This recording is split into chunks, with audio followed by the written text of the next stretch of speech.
节目啊，我们要带大家看看澳洲的美食。我们要介绍这位明星厨师啊，他的餐厅呢，不但是旅游书上面重点介绍的餐厅，他的食谱登上了畅销书的排行榜，而且他自己还在 BBC 频道上开美食节目。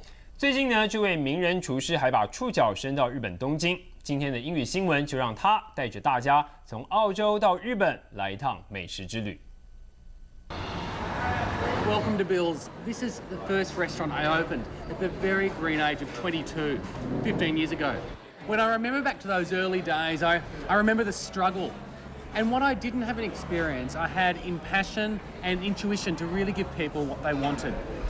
We couldn't open for dinner, so we could only open for breakfast and lunch because of a local government restriction. And that was a blessing in disguise. It really enabled me to concentrate on doing a couple of things and doing them well. And that was breakfast and lunch. A couple of years after opening Bill's for the first time, I opened Bill's Surrey Hills, and that was a huge learning curve for me. I had to learn how to manage two restaurants, which is different from being just in one restaurant all the time. But I think it was the hardest part in my business growth. But from then, and from the third restaurant, Wallara, almost seemed easy. And what we're doing now with the business is organising things that we can expand further. From a small cafe, my business has evolved so much. Now I do books, I do TV, I do radio. It's really a multimedia business. I always think of sushi chefs, the way they cut fish. TV, for me, is a fascinating thing to do. It's not unlike restaurants, TV, that it's a group of people creating a product. The worst thing about a restaurant is, or a good restaurant is, it has to be the same every day. And with TV, you can make things different. You have different forms of creative expression without opening another restaurant. The aim of this trip is to really is an introduction to the market, basically, and it's an introduction for Japanese partners, and it's also an introduction for me into Tokyo to see the way I can feel about it, almost like a bit of market research to see if what I do is appropriate for this market.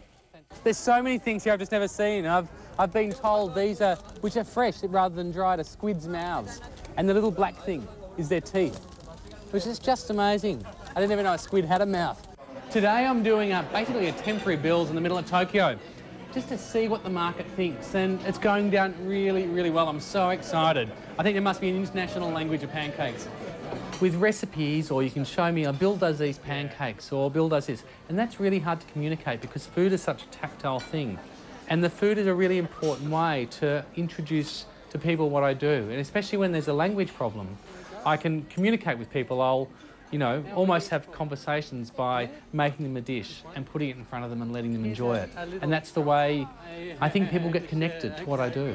Oh, you enjoy it? Oh, good. Today was fantastic. I really, really enjoyed just getting in there and making the food and feeling it. It's not just a matter of slapping what I do in Sydney into Tokyo. It just wouldn't work. Oh, the eggs, it's a secret. That's been the most important thing, understanding what the market wants here. And now I can think about it. Now I've got the pieces, I can start to put the puzzle together in my head of what it needs here.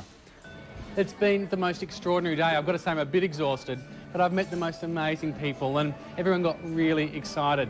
But I think most importantly for me is the food spoke to people. They loved it and really enjoyed it. So my job's done now and time for my breakfast.